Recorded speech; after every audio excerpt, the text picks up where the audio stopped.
Oh goodness. Yeah. So quick question for everybody.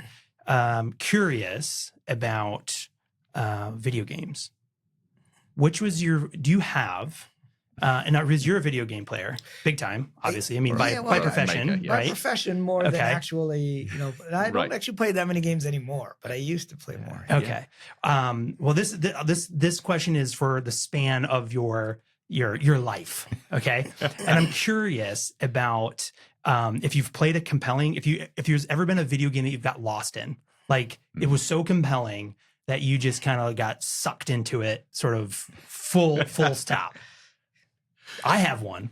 I have one, but it's going to be really, really embarrassing because I typically, like you, Riz, don't play video games. Okay. But when I was completing my PhD, this is back in the 1980s, on a little sort of Mac SE Plus. Right. My go-to, I had two go-to games. I had Tetris and I had Crystal Quest, which probably doesn't exist anymore. Internet Archive. 100%. I got incredibly good at both of them. Nice. That was where you went to not work on your PhD. The hours of not working on my PhD. Yes. Yep. Yeah. For me, so I have a couple because I still play. I not nearly as with kids and stuff, not nearly as much as I used to or would even like to, perhaps. But the original game that got me was TSR's 1988. It's like the official Advanced Dungeons and Dragons Pool of Radiance. That game, it's all 5 1/4-inch floppy, right? That game, it's hard to even explain because, of course, the game, if you play it, you can play it on Internet Archive and you can look it up. Wonderful game, but it's just, it's the simplest 8-bit graphic, 256 colors, very simple. But it's the storytelling of it is so compelling. I would get just completely lost into this thing where my entire, those memes where I think it's from A Beautiful Mind where you see like the equations floating through space. For me, that was always armor class, hit points, all this stuff for all these D&D characters.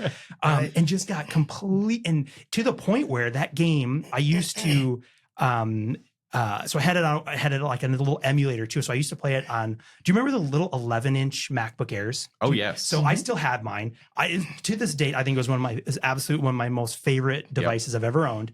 But that was the best airplane computer ever. And these transatlantic flights between Amsterdam and Detroit, I would sit there, I would turn this emulator, and I would play Pool of Radiance on the flight. So the airplane is dark, everyone's sleeping, whatever. There you are, playing away. Playing around. And then, of course, I have to look up. This is one of those games that it used to come with like a translation wheel that would translate things from like these, I think they were like Elvish runes to like characters. Because that was like their copyright check was like, to start the game, translate this, whatever. And you had this wheel, but of course the wheel disintegrated and I would just have this like 80-page PDF. So I'm sitting on this airplane, scrolling through 80-page PDF, finding the characters, put in. But yeah, that was a game that to this day I still think is even though the graphics are incredibly limited, it just captures you. But actually, this is interesting. I love your take on this, Riz. So my sense is it's actually the storytelling rather than the graphics. I have never been enamored with incredibly fine graphics. I've been enamored with the storytelling that comes with it. Yeah, I think that's one of the keys, for a game to be interesting enough that you want to keep playing the game, that the graphics may draw you in, but they're not really what keeps you playing on an ongoing basis. It's really the game mechanics. And that's how we define, in the video game industry, we say, find the fun. Yes. Right. So you have to figure out which aspect. And usually when you have a new game idea, sometimes people will do a very slice of functionality prototype, but you have to show the fun part of the game. Right. Yeah. But going back to when I was a kid, I used to play the Atari games. When and Space Invaders and okay. Adventure. Yes. So, I should have gone back I used further. to lose myself in those. But if I were to come more recent, I would say the game that I probably spent the most time in wasn't really a game. It was Second Life. Oh, sure. Which was a virtual world. So it was when I was getting my master's at Stanford, I switched from a PC to a Mac. And when I did that, I lost a lot of ability to play a lot of PC games. We all did. Back then. I mean, now I suppose you can again, but I never got back in the habit of still playing. Not great. Yeah, it's still not great. But they had a port for the Second Life client. Right. And so I spent a ton of time just exploring this virtual world. And I was just fascinated by what made other people spend so much time. Right. So did you get involved with world building there and even making money and spending money? Well, I spent a lot of money just buying, furniture for my home. For your digital house. Yeah, but I met a lot of content creators, and they would design like hair and dresses, a lot of like female clothes. And that's where they made most of their money. Yeah. And so I would spend a lot of time just asking them about, why do you do this? And I mean, there are people who had a job as a bartender in a virtual bar in Second Life, and they had to be there at like 9 p.m. Yeah, the shift, exactly. And my gosh. the owner of the bar was paying them Right. in Linden dollars, which were worth pennies at the time. Right. But so they had a real job. They would go home from the real job, log in and then at night they bartend. would log in, and that was their idea of fun. Oh my gosh. And people would actually get married and have like I know, committed relationships, even though they were married in real life. They would have like they say, "Oh, I got to ask my husband. Was he your real life husband?" No, my my second life husband. Yeah. Well, I feel like that would be worth a follow-up. How many of those people are still married? Right. I did meet a few people who actually then met the person in real life. Oh, right. And then at least a couple of them got married. And so interesting. That's wild. There was a recent documentary called We Met in VR. It wasn't about Second Life. It was about VR chat. Sure. But it was the same kind of thing where people got from different parts of the world, got to know each other and went on virtual dates and spent all this time together in the virtual world, had virtual sex, all this stuff, and virtual dancing, and then they met in real life. Now, it didn't always work out. Sure. In fact, I would say a lot of times when they met in person, it didn't work out. Well, I don't think it was that bad back then around the catfishing, but or they would just not be compatible, but they thought they were because they spent all their time in these. You don't look like your profile picture. Your avatar. Where are the ears? Never do. Never do. You don't look like a furry, which is what your avatar That's was. what I signed up for in this relationship. Oh my, yeah. Well, I can't. I have no experience with that. But like, I was just gonna say, one of the things, the games, a more recent game is that some of the newer Zelda games in the franchise, like Breath of the Wild, and Tears. The immersive environment is it is just gorgeous. But also, too, it was a game where, like, one of the aspects of the game is you can always make food. So you have to gather stuff. You could spend out, like, intentionally with Bliss, spend hours just walking through a digital forest, collecting apples and acorn and whatever. But it was just an incredibly immersive experience, even though it was not a VR type of experience at all. Red Dead Redemption 2, that's another one where you can just get geeky lost. news coming out here. I knew nothing of this, Sean. Oh my goodness. Yeah. But okay, so the reason I asked that question is today on Modem Future, we're joined by a very special guest, Rizwan Virk, to talk about the simulation hypothesis. And this is, of course, I think is going to be incredibly fun because it is a philosophical, scientific question that crosses boundaries between computer science, physics, and metaphysics. So I'm extremely excited. Did we have religion in there as well? We just now added it. So there it is. Spirituality and religion. Exactly. Yeah. In fact, the class that I teach some years here at ASU is called Science Fiction, Technology, Religion, and Philosophy. Oh, very good. That's because it's about as interdisciplinary a subject as you can get. And we go deep, relatively deep, in as much as you can in a class that has all these different topics. Yeah, absolutely. In each of these areas. Absolutely. So let's just jump right in. Sounds good. That's our pause. So that's where I cut into our music. Well, awesome. Well, I'm Sean Leahy. I'm Andrew Maynard. And that means this must be Modem Futura. And today we are joined by our special guest. In fact, Riz, you are our first in-person guest for Modem Futura. So I bestow that award. So this fails miserably. Thanks, Riz.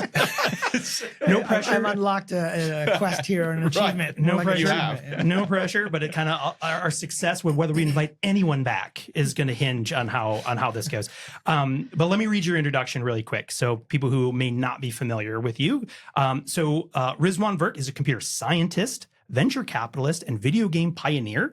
He was the founder of Play Labs at MIT, currently at ASU's College of Global Futures, and a venture partner at Griffin Gaming Partners. He is the best-selling author of The Simulation Hypothesis, which I have a copy sitting right here on our desk, The Simulated Multiverse, Wisdom of a Yogi, and Zen Entrepreneurship.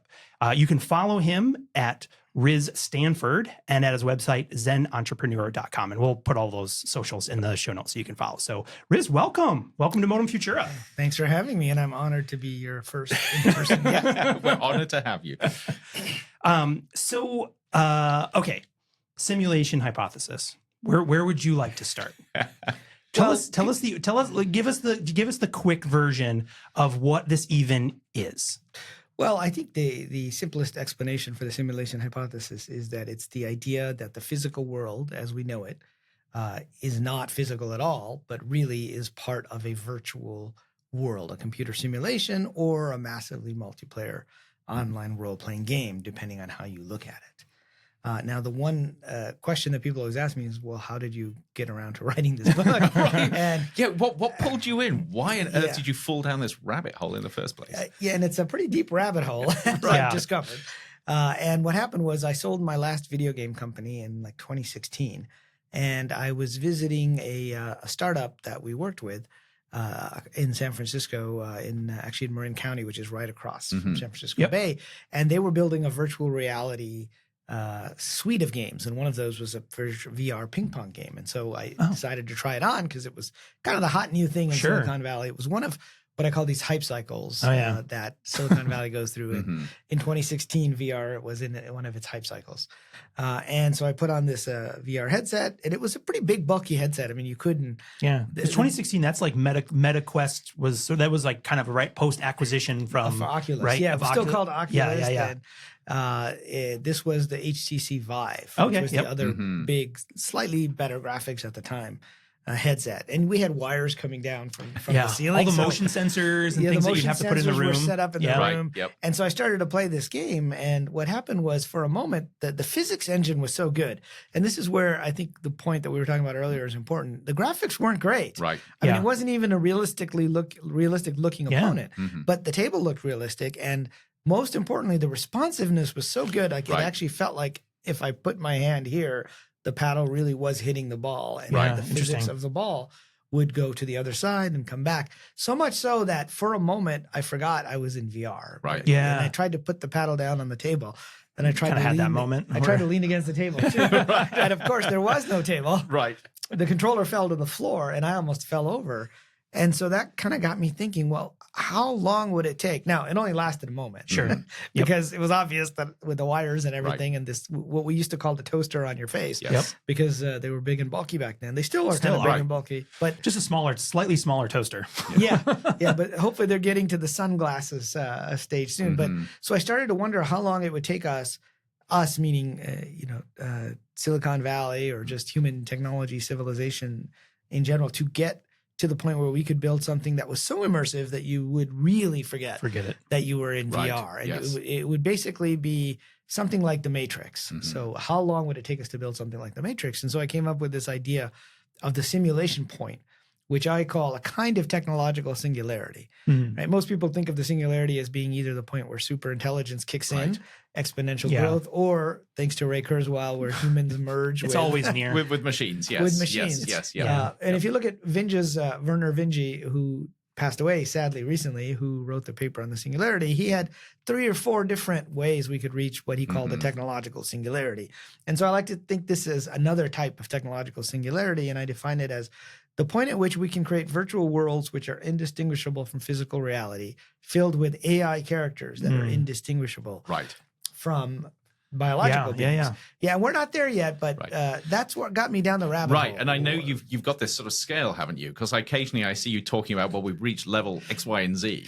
Right, so there were 10 stages in that. And, stage 1, 2, and 3 were related to video games that we've been talking about, going all the way back to text adventure games, graphic arcade, graphic adventure games, and then VR and AR are kind of the stage that we're at now. Sure. We still don't have photorealistic AR, although with Apple's Vision Pro. Apple's Vision Pro is pretty good, actually, with the mixed environment. Yeah. Right. And so it's pretty good. In fact, somebody put a video up of a Vision Pro, I guess you call it prototype because it wasn't real, but it looked like it was real, where you could go into your kitchen and you could say, okay, now I want a 1950s version. Right. And it would basically transform your kitchen into a 1950s version. And that's speaking of science fiction and Werner Vinge, that was evocative of the novel Rainbow's End, if you guys have ever read that, which Zuckerberg cites as one of his inspirations around AR, where you could like be in a library that was bare bones and you can make it look like a medieval dungeon. And the books would look like these old, handwritten things. But also, isn't this interesting because you've got this sort of futuristic fantasy of being able to completely redefine the environment you're in, which is where we seem to be going with virtual reality. But you can see it's a very small step from there being able to recreate it to getting so immersed in it that you can't tell the difference between reality and not reality. Right. And that's one of the interesting things about Apple's Vision Pro is they started to not use virtual reality or augmented reality as terms, but they started to use spatial computing. Right. And, it's almost like a dial. You dial in the world around you. Or you dial it out, in which case you're fully immersed. And it's compelling. I mean, I'm probably one of the only people that love my Apple Vision Pro. But I haven't used it since I bought it. To be totally honest with you. You and probably a lot of other people. It's sitting there, and I'm like, I intend to use it again, but I never get around to it. I find it compelling, and I actually work in that. I can't do any entertainment stuff because it just gets uncomfortable. But working, but even things like I've got my calendar up there, and it feels like a physical thing hovering in front of me because I've got the real room, and I feel as if I could pick it up and move it around. Well, I used it for entertainment a little bit because we don't have a TV anymore that we use. We just use an iPad. Yeah, you've got a screen already. But then I figured, okay, this would be a way to have, the biggest. My partner won't let me fill our wall with the but you can put the headset on. So I feel when I do that, I feel the weight of it really quickly. Yeah, that's what I found. I tried to watch the Fellowship of the Ring. Oh my God! Don't start with something like that. Yeah, and they had a room that looked like a medieval the full cinema theater, or cinema. Yeah. So that part was great, but after a while, it just became and that's a doozy of a film. That's 3.5 plus hours to wear with a toaster on your face. So I want to just put a pin in something, Riz, that you had mentioned, because I think we'll probably get to it in many different ways. But the idea of that singularity point too, right? Because I think there is this sort of philosophical question to which we could ask now is, do we live in a simulation already? How would we know? And I think a lot of people would, I shouldn't say a lot of people agree, but it's a common sentiment that if we are able to create the technology that you just mentioned to reach that sort of singularity point, that would be the definitive conclusion that we already are living in a simulation, because we've now been able to, it's like this recursive proof of principle. Proof of principle, right? Like if we can build it, then we can just assume we already are in one. Right. Or that the chances that we are in one goes up. And so this is the logic that Elon Musk used actually all the way back in 2016, the same year that I was playing ping pong. And we'll talk about ping pong a little bit more because it keeps coming up. But basically, he said that if there were billions of simulated worlds and there's only one physical world, then which one are you most likely to be in if the graphics have gotten so good that you can't tell the difference? How would you know? Right, and you can't. And that really was relying on an argument by Nick Bostrom, who wrote a paper all the way back in 2003 titled, "Are you living in a computer simulation, or are we living in a computer simulation?" depending on which version of the paper you look at. But which is interesting in and of itself, that there's two versions of the classic. There's a Nick Bostrom glitch there. Exactly, Well, it's interesting. I was listening to something, I think it was earlier this week, it was one of the great courses on this, exploring metaphysics from David Kyle Johnson. And he was talking about, I think it might be the same sort of analogy. And it was like, if you're in a dark room, no light, and there's 100 hats, right? And only one hat is blue and all the rest are red. And it's like, and then you choose one at random. And that one hat being red symbolizes the base reality, everyone else being a simulation, to that point of like, well, statistically, chances are if there's one, if there's only one base reality, the chances are that you're in the simulation is so much greater than being in the base one, which is sort of, if it's possible to reach that level. If it's possible at all. And that's the key point, because if you look at Bostrom's original argument, well, first of all, what we just talked about is the simplified, I call it the simplified simulation argument. His actual paper was on the number of simulated beings inside simulated worlds, which would be in the trillions potentially. Yes. But his basic argument was that there were three possibilities. One, that no civilization ever reaches this point. Yep. Why? Because maybe it's not possible, or maybe civilizations always blow themselves up before they get to that point. The second is that it's possible for civilization to get there. It gets there, but for some reason it outlaws these fully realistic simulations. Now, he called it post-human. He was mostly concerned with AI. Right. Yep. And then the third possibility, he said, is we are most likely living in a simulation. And if you boil those three down to two, or even if you keep them at three, the argument that we are most likely in a simulation is only one of three or one of two. So at most you get 50%, or Bostrom would say a third, because he says there's three possibilities. But I've got to ask you something here. So all of this is predicated on the idea that you've got some sort of intelligence or civilization that evolves to the point where they can create the technology necessary to create this simulation. But is anybody talking about the theory that the whole universe, including us, is just data? And what we experience is some sort of instantiation of that data. So maybe this hasn't been designed, but maybe all of physicality is just an illusion. We're just a sort of bunch of sort of ones and zeros or whatever. Well, and I do get a lot into that in my book. Right. And so when people ask me to break down, okay, what do you mean by the simulation hypothesis? Beyond like the higher level definition, I say, well, if you break it down, it breaks down into a couple of key points.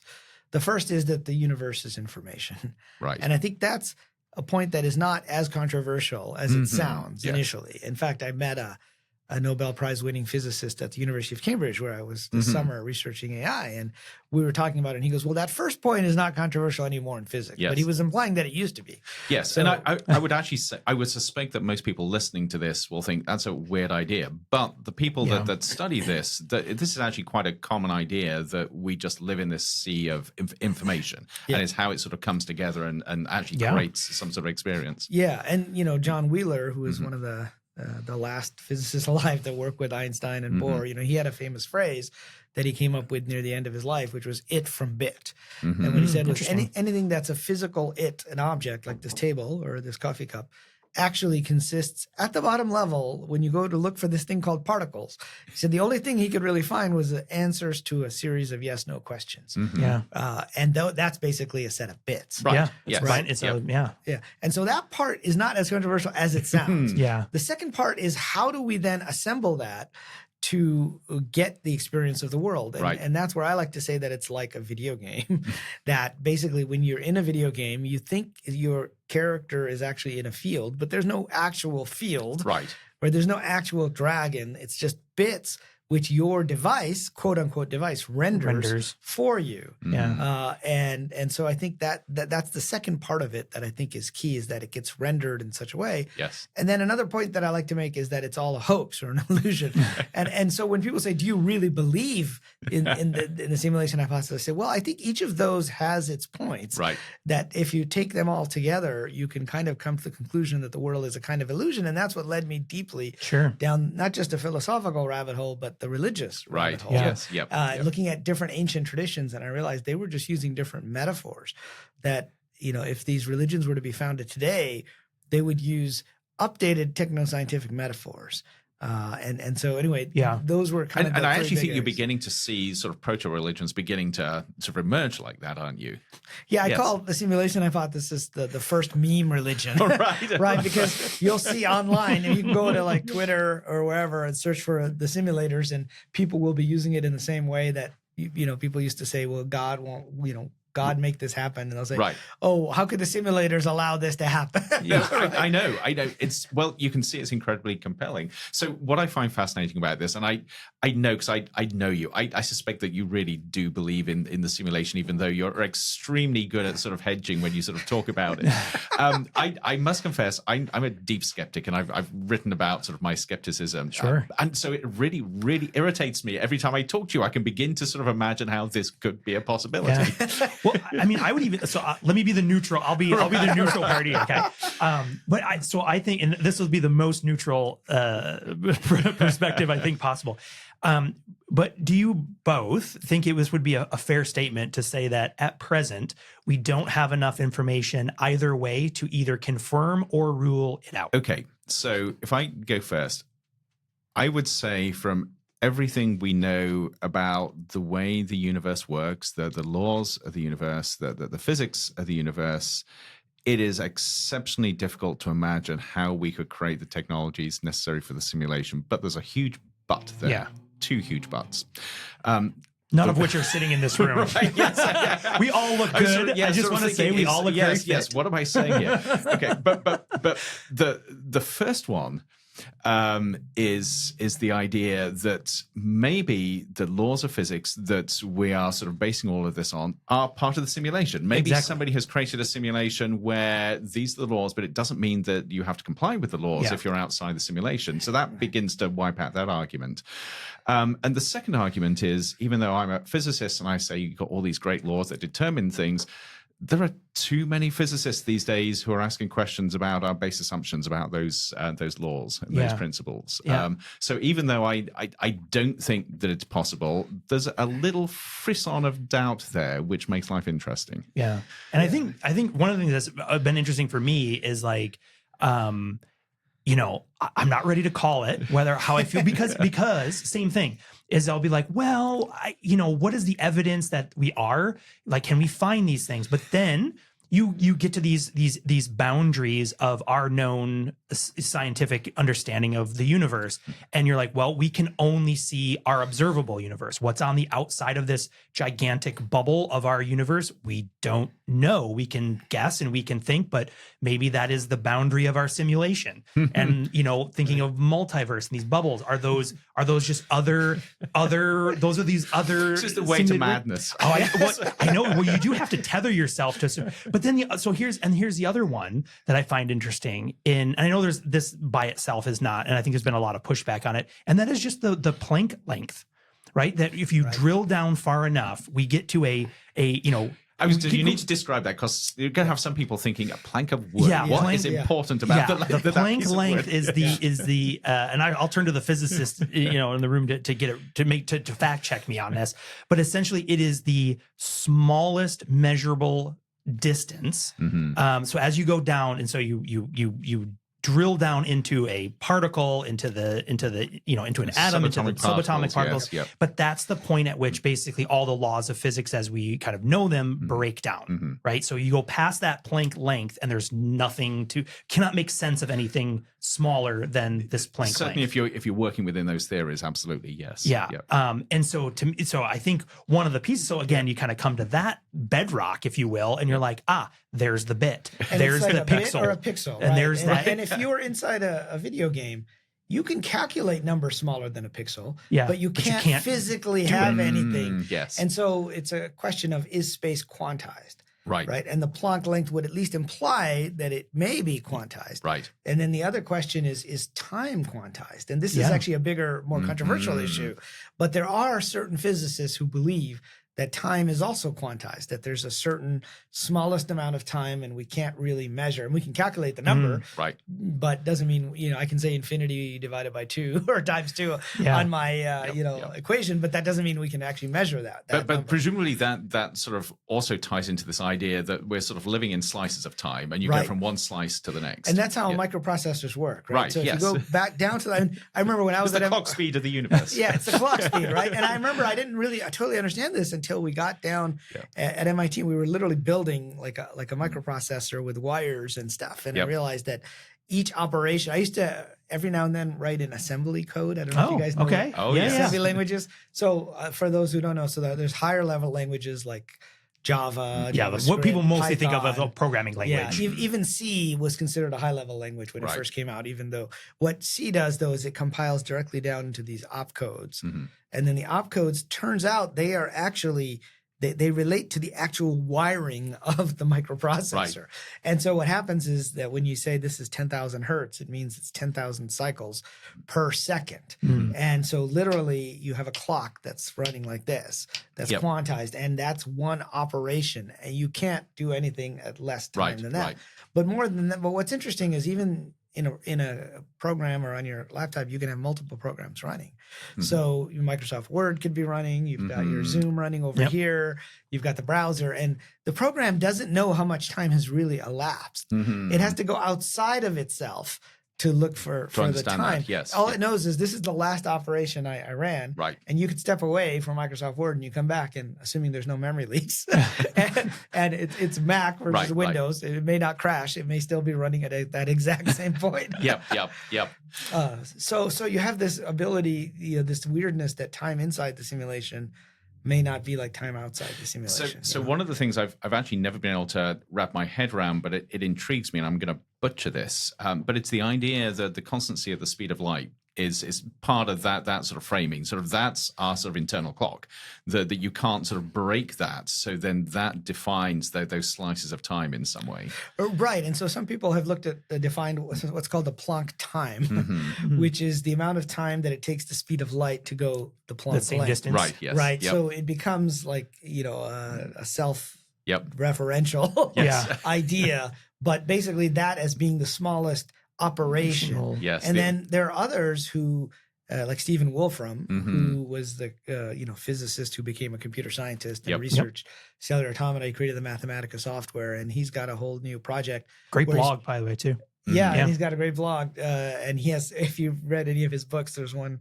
A New Kind of Science, Yes, and then I another know one. it. Yes. They're very big, but they're all about this idea of using computational processes instead of equations Yes. as a way to basically derive the laws of the universe. And so he's now come to the point where he believes he can derive things like relativity and other kind of basic laws of physics from a computational perspective. And he defined this phrase, which is used in complexity theory, called computationally irreducible. Yes. And basically what that meant was that in order to know what's going to happen, you have to run the process. Right. And if you want to know what happens at step 2 million, you have to go to step All the way up there. Yes. 1,000,999 and then 998 and 997. Yes. Yep. And there are simple processes where you can predict what's going to happen. There are periodic processes where it's going to end up in these two states. But then there's complex and chaotic processes. And those are very difficult to predict. But this is really important when it comes to simulation theory, because if this is correct, it suggests that even if we're living in a simulation, you've got to play out the simulation. It's not as if you can intervene or somebody can intervene at any point and change the simulation because they know exactly what's going to happen.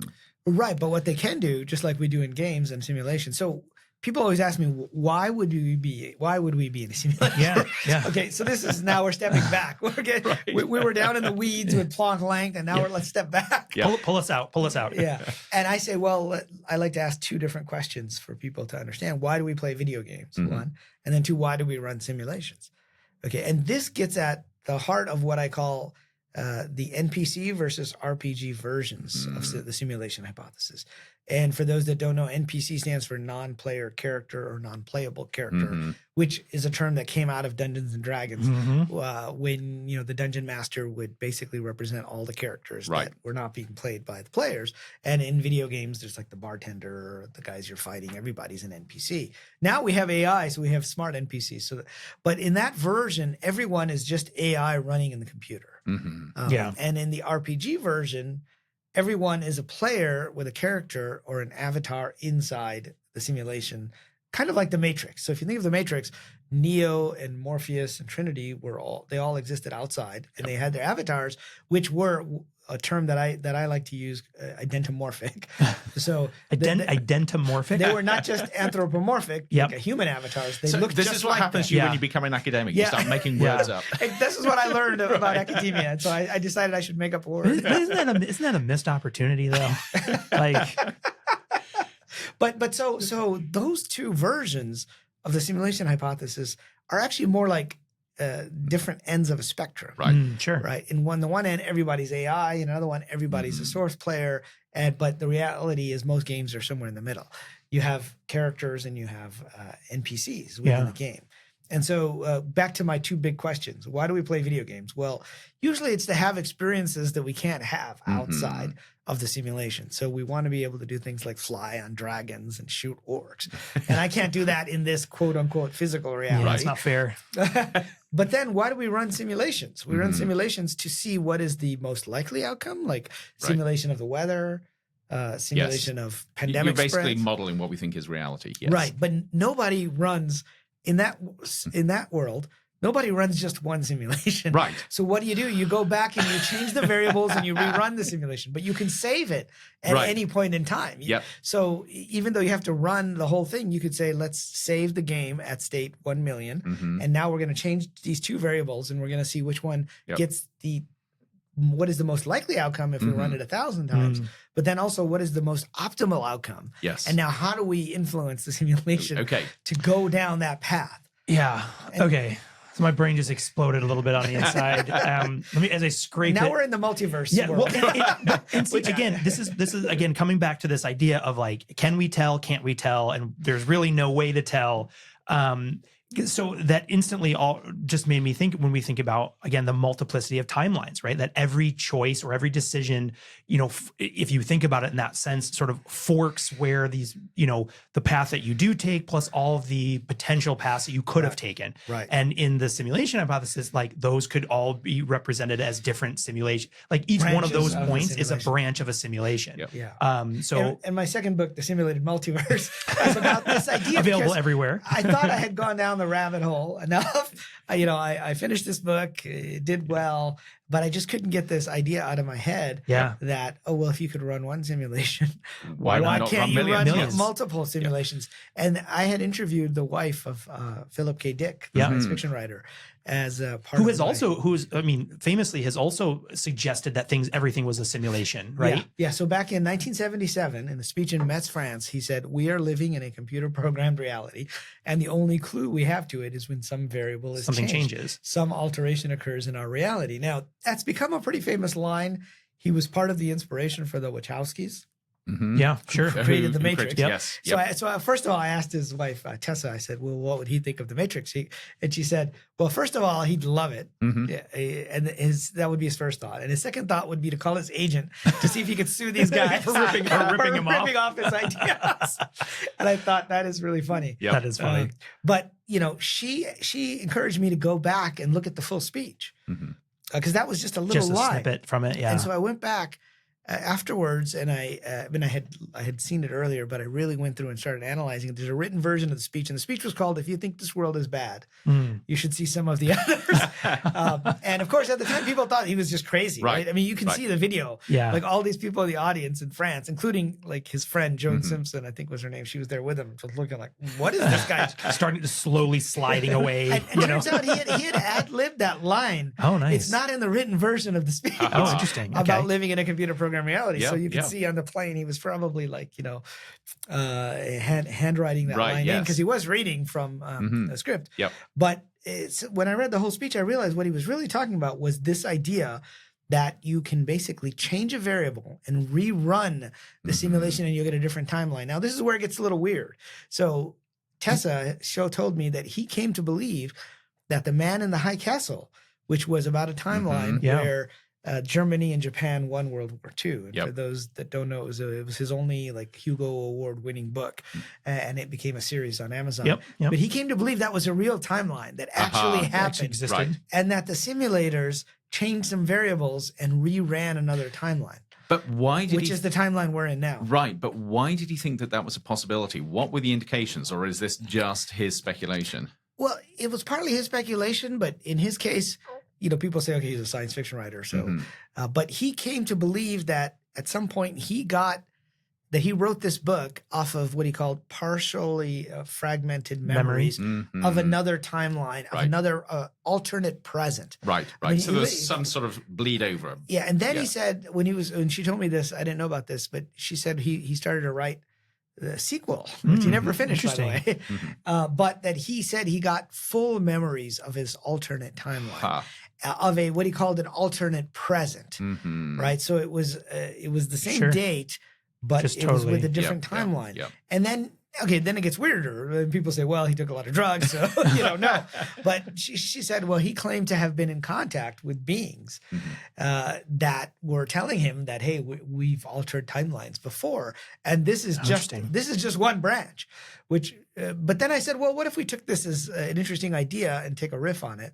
And he said, what we would need to do is find other people who have memories of, of the same other timeline. Yes, And it turns out there's a whole group of people, something called the Mandela effect. Yeah, So I now was just we're saying, way off. I was just going to say this explains the Mandela effect. It explains deja vu. It explains, you know. But I also must say it doesn't explain how you have that crossbleed, because if you're running multiple programs, multiple models, how on earth do you get that sort of cross integration between them? Well, it's an interesting question, and I think it gets back to the RPG versus or NPC memory leak model, right? Because is it possible that you remember what happened in the other timeline because you were an actual participant in that timeline if you were the player, right? Or the memory leak. So there's a process in computer science called garbage collection, and what happens is you put stuff in memory and you leave it there, and if somebody accesses that memory, they're gonna get that's the value See, from this before. is what I hate about you. You come up with an excuse for everything. But if you go back to quantum physics, this is what I found interesting about the simulation hypothesis. Now you can believe it literally, or you can say this is a metaphor. Sure. And so and I believe it's somewhere in the middle between those, because it's kind of like saying, if you look at our video games versus the games in the 80s, like they're much more advanced, right? I mean, back then you would say there's no way you could create a world like World of Warcraft or Fortnite, because there's too many pixels, right? Just was not couldn't do it technologically It's what I call impossible. the brute force method, and this is what I think physicists love, kind of infinity. Well, if you have infinite power, you could do stuff, right? Or there's too many particles, there's no way a computer could keep track of them. But in computer science, it's all about optimization. So you're trying to basically come up, and we've come up with optimization techniques, 3D models, and other things, which have allowed us to create entire, virtual worlds which are huge. So like No Man's Sky, which I've never played myself, but people say it's an interesting. But you know how many worlds they have? How many planets? There's a number, but it's staggering. It's 18 quintillion. Yeah. Okay. Right? And so there's no way. I was going to get that wrong. No way you can render all of that. Yes. No game design team. I've been part of game design teams could do that. So they had to use procedural generation.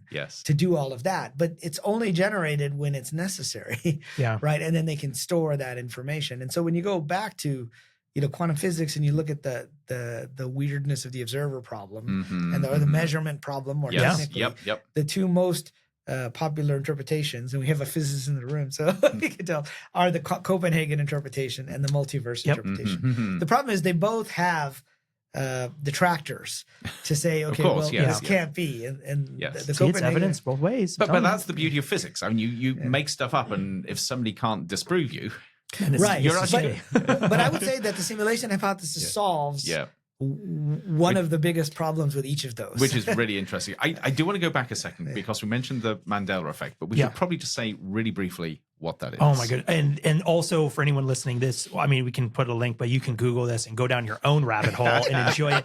But essentially the Mandela effect is what do you call it? Just a concept of basically like a shared misremembrances of things. And for me, one of the biggest one is the Berenstain Bears. This tells you which universe you're in. Yeah, that's right. and it's as simple as asking you to remember, without looking it up, right? To remember these things and ask a simple question. How was it spelled? Was it Berenstain or was it Berenstein Bears? And I would swear up and down that it is Berenstein Bears, not the Berenstain Bears. And then you go look and you're like, that you have this moment where all of what you know it to be true in your own sense of memory and everything is suddenly faced with your present reality, that it is not the case. And same with the what's the one? It's the Peanut Man, right? Or whether he's wearing a monocle. Whether he has a monocle. Mr. Peanut? Mr. Peanut is the Monopoly guy. The Monopoly guy. And it's one of those. And of course with Nelson Mandela. That false memory that he died in prison. Right. And so many people remember these events. And so I classified these events into different categories to say, okay, well, and I thought they were just kind of false memories too. I mean, that was the standard explanation. Right. And I had a friend of mine from MIT who was working for Google. We were having lunch, and I had just released my book, and he says, "Have you looked at the Mandela effect?" I'm like, "Yeah, I've heard of it. But, people are having bad memories." He goes, "Well, simulation theory would explain that." I started to scratch my head, and that's what got me to go down this other rabbit hole. But there were like simple letter changes, like Bernstein versus Bernstein, or Fruit Loops, logos. But when you got to certain events, like Mandela dying in prison, Do you remember Tiananmen Square? What happened with the guy in front of the tank? Oh yeah, does he get run over or not? Yeah, and there are people who swear that was the bloodiest thing they saw on television. Yeah, at 89, where he was run over. I don't remember him being run over. No, I thought he was. Now you're messing with my mind. No, yes. because if you look it up, assuming we're still in the same reality that we were last time I looked it up, that he did not get run over, which is what I remember. But there are people who swear they saw him. So I said, well, you have to look at this in terms of significance. Yes. Yeah. And proximity. And I said, okay, if somebody is, to whom that's not significant, misremembers that it's no big deal. Yeah.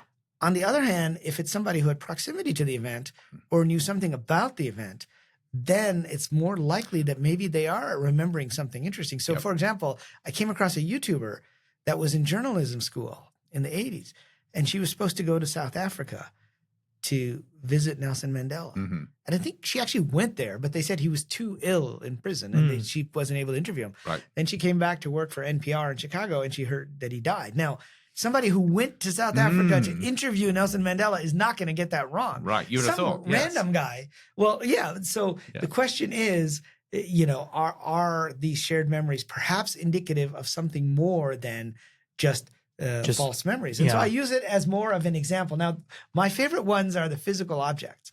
And so, the thinker. You know the thinker? Oh, yeah. So where is his hand? Yeah. And so if you look for at me, it, it's under the chin. Yeah, just like that. And is it a clenched fist or for me? It's a clenched fist. Clenched fist? Yeah, I think to me, actually, no. It's more like a light. That's right. Like a shelf. And so there's three versions that people remember. One is a clenched fist. One is a light kind of curl of the fingers. But then the more interesting one to me is when the hand is like on the forehead.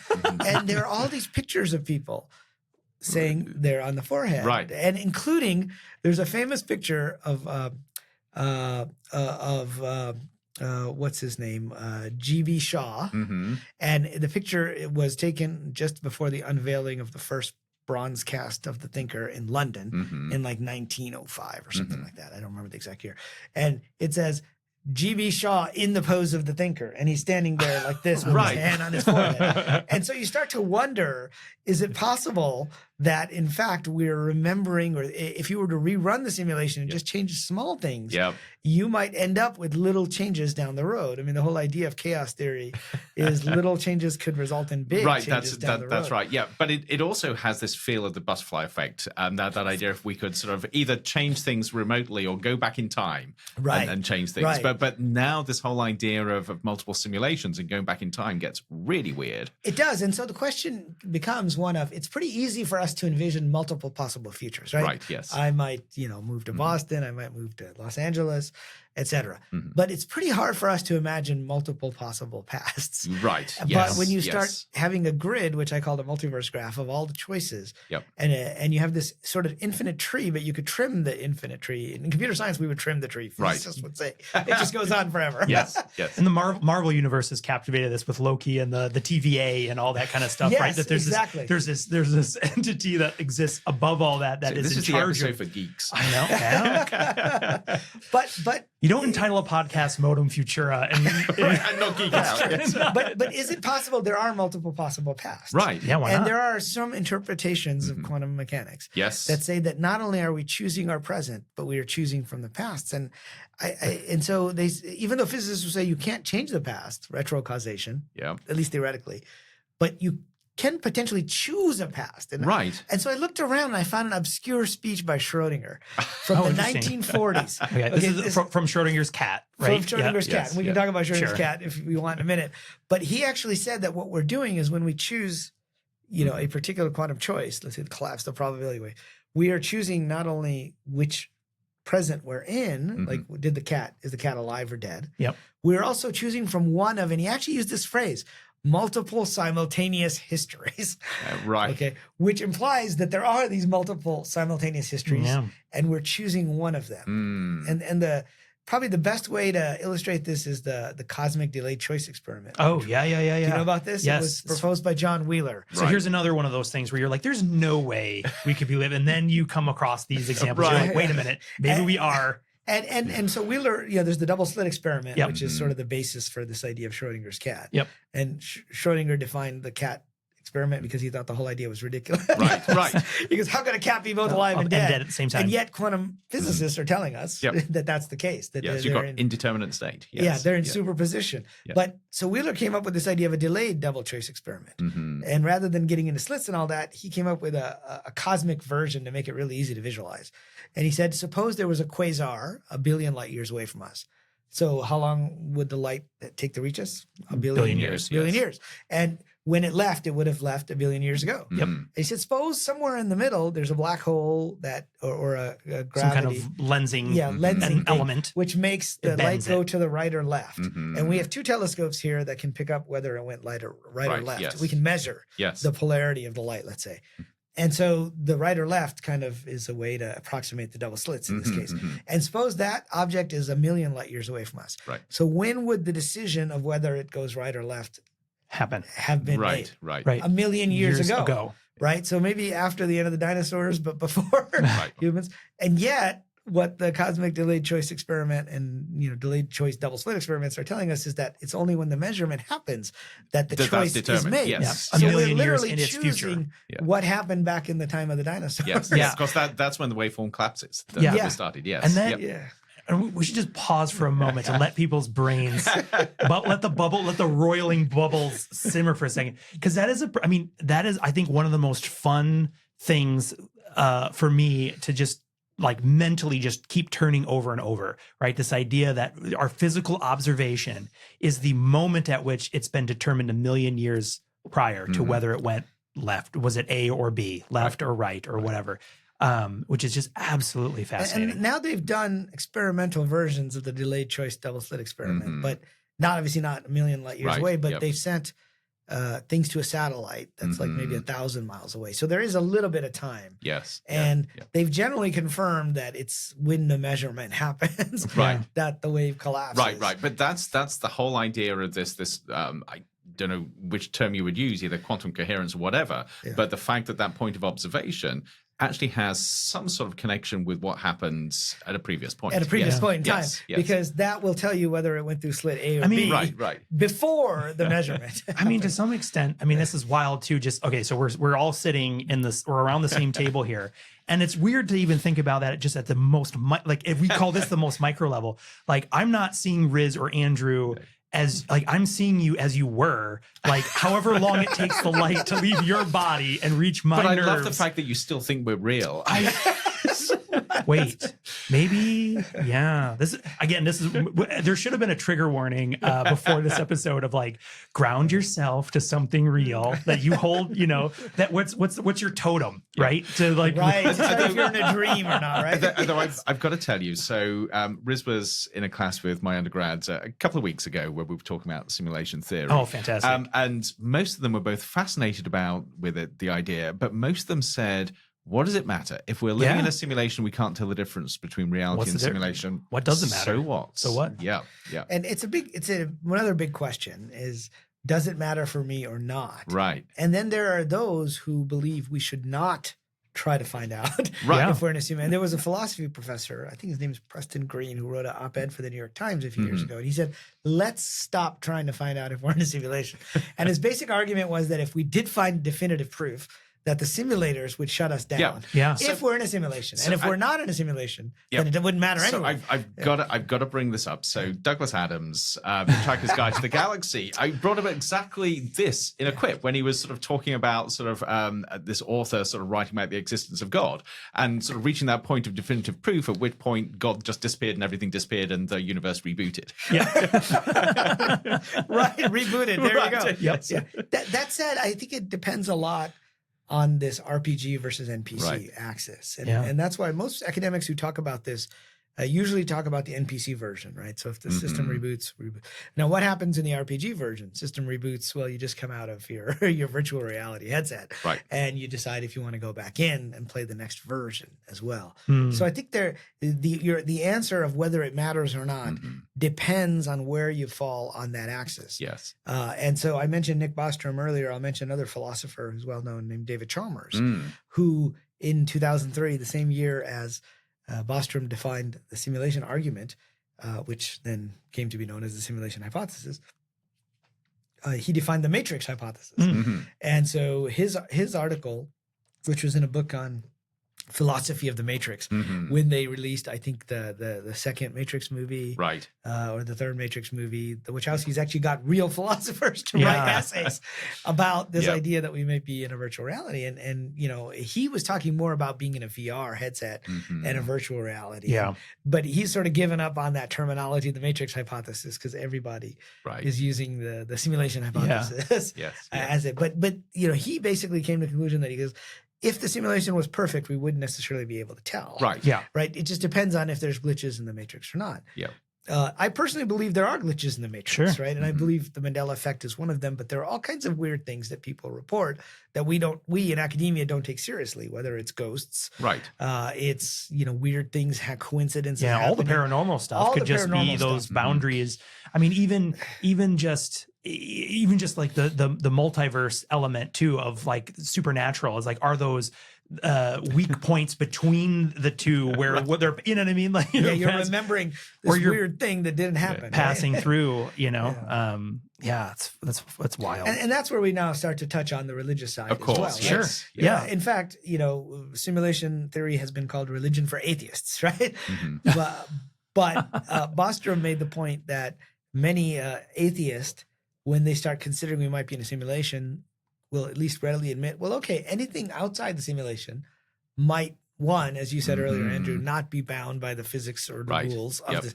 So would appear supernatural, right? They would appear to have superpowers from our perspective. And so whether you call those gods, angels, demons, jinn in the Islamic traditions, but people, entities that are not necessarily bound by the same rules that we're in.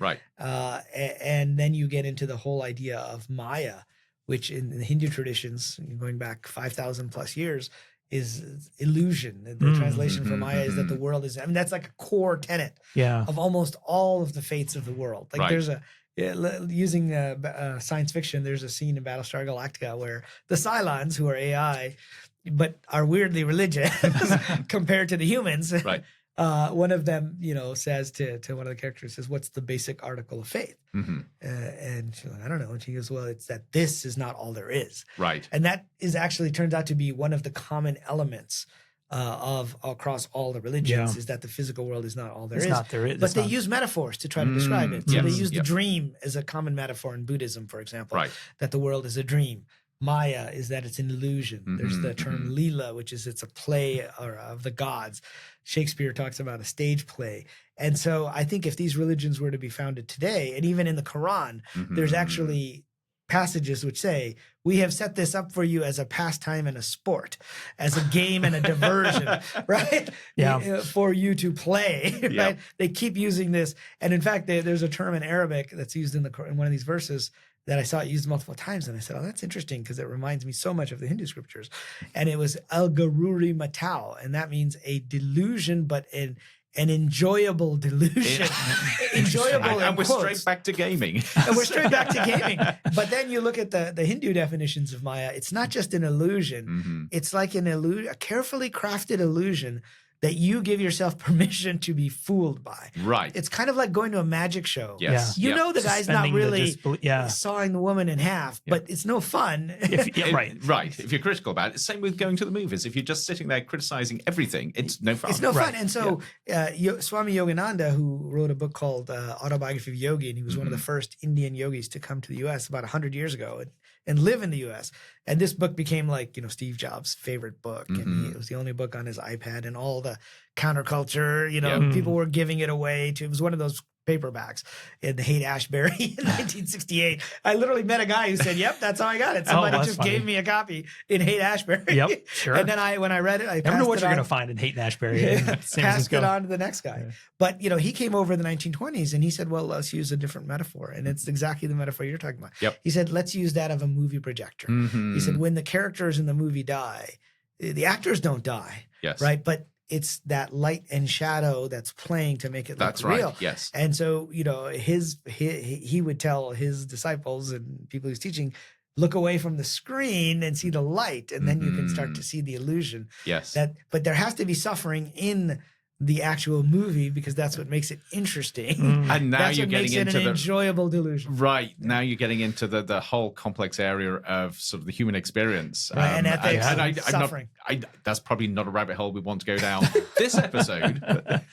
Well, and it's interesting. I mean, just even hearing you describe that reminds me going way back, right, to Plato and Right. stuff with the cave The allegory of allegory, the cave, right? yes. Yeah. Of which, if people are not familiar, it's a simple thought experiment you can come up with if you had, certain people chained to, it's so barbaric, to chain to a wall inside of a cave, but you can't leave the cave, right? You have a fixed position, and the only way you can observe the world is from the shadows happening behind you, being cast on the cave wall. So your entire understanding of what's happening is based on these shadows. That is your reality. That's your Yes. that's your interpretation of life. And even though you might know or suspect there's things out there, you can't access it because you're chained to this cave. Right. You can't leave the cave. It's shadows on the wall. Dude, And then there's what shadows on the happens wall. in his allegory of the cave? What happens is one guy breaks his chains. Yes. Yep. He's a philosopher. Goes outside. The first thing that happens is he can't see because there's too much light. Yeah. Right. Because but then once he gets accustomed He's to it, enlightened. he's enlightened. Yes. He realizes there's this thing called the sun that's Yes. the source of all the light. And he comes back in and tries to explain to people, and they say, "You're crazy." You're crazy. Right. Yes. Yep. You're- In a weird, Riz, do you have some sort of resonance here? yes. In a weird kind of reference to that, there was a guy recently who took this smart NPC engine. So it's these are engines that use LLMs. And they hooked them up to avatars inside a virtual world. And he took this demo built by Warner Brothers and Epic called The Matrix Awakens. And it was from 2021 when the new Matrix movie came out. And it was a very realistic city with all these NPCs running around. And he made them smart NPCs. And so he walked around and started telling these NPCs, "You're just NPCs in a video game." And they reacted just like people in the physical world. So you must be kidding. No. Yeah, You're crazy. Yeah, and someone say, "I'm too busy. I got to get to work." Yeah. Right? We're going Others to are like- lock you up. And every now and then, there'd be somebody that would that's say, funny. "Hey, tell me more." Probably the best proof ever that we're living in a simulation. Yeah. Well, and it's just wild too, because it raises all these questions too, right? So and again, I think there's a lot that hinges on that discoverability. Like, are we or are we not? And do we want to know? Because what does that do, again, thinking about the ethical components? Like when does a virtualized NPC, for example, right? When do they get rights? Or, Right. Yes, what is their I think that a lot of those kind of things would Well, it dramatically gets- change if that answer would be defined. But it gets doubly weird if you do accept the hypothesis that we're living in a simulation and you're asking things about AI rights, robot rights. It then becomes really weird in terms of how you differentiate between us, who are simulated, and an AI that is simulated. Right. And you have like the trolley problem in AI. Now you have the sim trolley problem. Goodness me. Yeah. Which is, would you kill 1 million simulated characters to save one biological person? Goodness. We yes. can't. It's funny. We just talked about in our self-driving car episode. Of course, we had to talk about the trolley. We can't escape the trolley problem. It I know. seems like. Yes. Yep. Much as I detest it, but yes. It keeps coming up, right? I know. So awesome. Well, I think. All right, we've had you here, Riz. Thank you for spending so much time with us. We'll try to land our plane here or end the simulation. I don't know. I'm trying to work up a clever way to get his stories in. I would be curious. So I think I saw on social media too that your book, The Simulation Hypothesis, is getting a second printing. Is this true? Well, it's getting a second edition. So, in fact, you can only buy the first edition for like another week or so, and then they're going to stop selling the first edition. And next year in July, the second edition, which has a lot of updates, because I wrote the book in 2019. Yeah. I published it on the 20th anniversary of The Matrix, Okay. which was March 31st, 1999. Oh, that's cool. I didn't realize And I didn't realize the timing was intentional. Or Yeah, it was it? intentional, Okay. yeah. And That's then cool. this year is the 25th anniversary Oh, of the okay. release of The Matrix. And I was hoping to get the second edition out this year, but publishers like Penguin Random House, they take like a year. Which to shouldn't go through. happen in a simulation. Somebody should be able to fix it. Right, you would think, right? But it'll be available for pre-order really starting next week. Right. Oh, The very second very edition, cool. Yeah. Very cool. Awesome. Yeah. Any last things you want to plug or share in any of your current work or anything new? What's going on? Anything you want to share? So right now, primarily I'm finishing up the second edition and the editing on that. There's also the simulated multiverse, which is goes down the rabbit hole we went down today of multiple timelines and the Mandela effect. And I'm also working on bringing together different religious ideas with simulation theory and showing how, in fact, all the scriptures, assuming it's something like the Plato's cave. I like to say that most religions are founded by someone who breaks the chains and goes outside and becomes enlightened. Yep. But then when they come back, they have to explain it in terms that the folks shadows, inside would understand. Yes. Yeah. And so they have to use terminology and examples and metaphors. And so they used these technoscientific metaphors like the wheel of samsara. Yeah. I mean, a wheel is a technological metaphor. Yep. But today, and I mentioned Yogananda used the movie metaphor. Today, I believe if these guys were alive today, they would say it's like a movie, but it's an interactive movie where the players, where the actors, where the audience, we have a script, but we can change the script. What does it sound like? It sounds like a massively multiplayer online role-playing game. And we have a soul, which is like a player, and a body, which is like the avatar. So I'm kind of going down that rabbit hole, but that book probably won't be published for something to look forward to. A little while. Yeah. Well, I think clearly we've demonstrated we love a good rabbit hole and go. So yeah, Andrew, any final sort of thoughts on this one? Oh goodness me, my brain is bubbling. I know. So now I understand why Lex Friedman has these massive long podcasts, because we could have gone on forever. But this has been fantastic. We're going to have you back. Yeah, for sure. Absolutely. So again, and thank you for everyone who's listening. Riz, thank you again for joining us. Andrew, pleasure as always. And so thanks for having me. Yeah, absolutely. We'll make sure to drop in show notes again, where you can follow and catch up with all of his other books, as well as any future books that are going to be coming out. So again, thank you. And that's it for this episode of Modem Futura. We'll see you on the next one.